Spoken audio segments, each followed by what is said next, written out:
আপনারা দেখছেন যুগবীক্ষণ, যুগের সাথে মানুষের পাশে সর্বদা এগিয়ে। বাংলায় ভোট প্রচারে মোদি, কোথায় হতে চলেছে সভা? ইসলামপুরে ভোট প্রশিক্ষণ কেন্দ্রে বিক্ষোভ। নন্দীগ্রামের রামনবমীর মিছিলের পরেই বড় ধামাকা শুভেন্দুর। প্রচারে নেমে আবেগে ভাসলেন তৃণমূল প্রার্থী। শুরু হয়ে গেছে বাংলার ভোট যুদ্ধ। বঙ্গভোটের সেরা খবর, তাজা খবর সবার আগে দেখুন যুগবীক্ষণ ভোট এক্সক্লুসিভ বুলেটিনে বাংলার ব্যালট। অবশ্যই দেখতে ভুলবেন না। কিছুদিন আগেই ব্রিগেডে সভা করে গেছেন প্রধানমন্ত্রী নরেন্দ্র মোদী। কার্যত এরপর থেকেই ভোটমুখী বাংলায় জল্পনা চলছিল যে কবে থেকে বাংলায় ভোট প্রচারে নামবেন প্রধানমন্ত্রী। অবশেষে সব অপেক্ষার অবসান।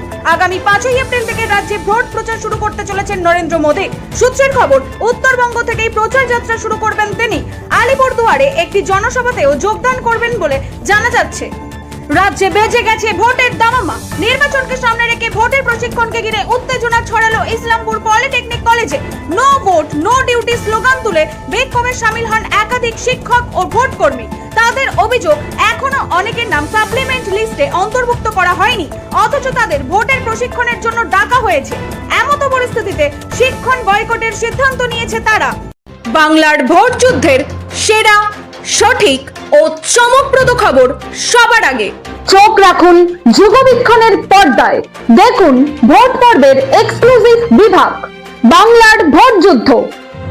নজরে নির্বাচন, বুলেটিনে বাংলার ব্যালট, নজরে নতুন, একমাত্র যুগবীক্ষণ ডিজিটালে।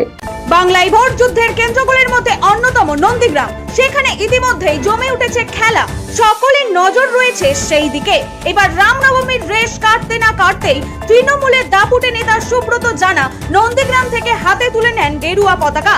বিরোধী দলনেতা শুভেন্দু অধিকারীর উপস্থিতিতে সুব্রত সহ এলাকার আরো 20টি প্রভাবশালী পরিবার তৃণমূল ত্যাগ করে বিজেপিতে যোগ দেন। গতকাল রামপুরহাট 1 ব্লকে আয়াস অঞ্চলে তৃণমূল প্রার্থী আশিস বন্দ্যোপাধ্যায় প্রচারে নেমে আবেগঘন হয়ে পড়লেন। এবার শেষ নির্বাচনে দাঁড়ানো, আশীর্বাদ করুন। আবেগঘন এই বক্তৃতা শোনা গেল তৃণমূলের এই প্রার্থীর গলায়। পাশাপাশি তিনি আরো বলেন, আমার জীবনে 1 টাকারও দুর্নীতি করিনি, কারোর কাছে থেকে 1 কাপ চাও খাইনি, বিধায়ক হিসেবে মানুষের কাজ করে গিয়েছি বলে আবেগঘন হয়ে পড়েন তিনি।